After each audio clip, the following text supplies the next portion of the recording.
तिमीलाई कहिले यस्तो भएको छ अचानक केही किन्नु पर्यो तर महिनाको बजेट खर्च भइसकेकोले हातमा पैसा नै नभएको? एकदमै खास गरी चाडपर्वमा वा घरका लागि नयाँ सामान किन्नु पर्दा यस्तो हुन्छ। कतिपय अवस्थामा बजेटकै कारण आफ्ना योजना नै पछि सार्नुपर्छ। धेरैजनालाई यस्तै हुने रहेछ है। आज हामी एनएमबी कुराकानीमा यस्तै परिस्थितिको लागि बनाइएको एउटा स्मार्ट समाधानबारे कुरा गर्दैछौँ। ए हो र, सुन्दा निकै चाखलाग्दो लाग्यो। के हो त त्यो समाधान? त्यो समाधान हो एनएमबी ब्याङ्कका क्रेडिट कार्ड प्रयोगकर्ताहरूका लागि रहेको इन्स्टा बाई सुविधा।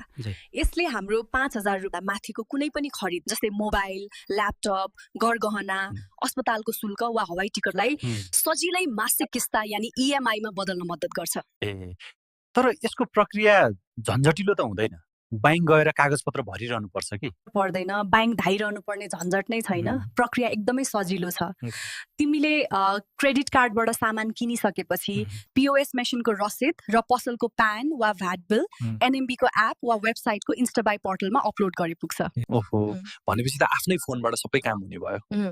अनि त्यो पैसा चाहिँ कति समयभित्र तिरिसक्नु पर्छ त? तिमीले आफ्नो सहजता अनुसार न्यूनतम 6 महिनादेखि अधिकतम 12 महिनासम्मको समय रोज्न सक्छौ। यसले गर्दा एकैपटक ठूलो रकम तिर्नु पर्दैन। यो त साँच्चै काम लाग्ने उपाय रहेछ। आवश्यकता पनि पूरा हुन्छ, एकैचोटि ठूलो खर्च पनि हुँदैन। अस्ति मैले त्यो फोन किन्छु भनेको थिएँ नि, अब त किस्तामा किन्न सकिने भयो।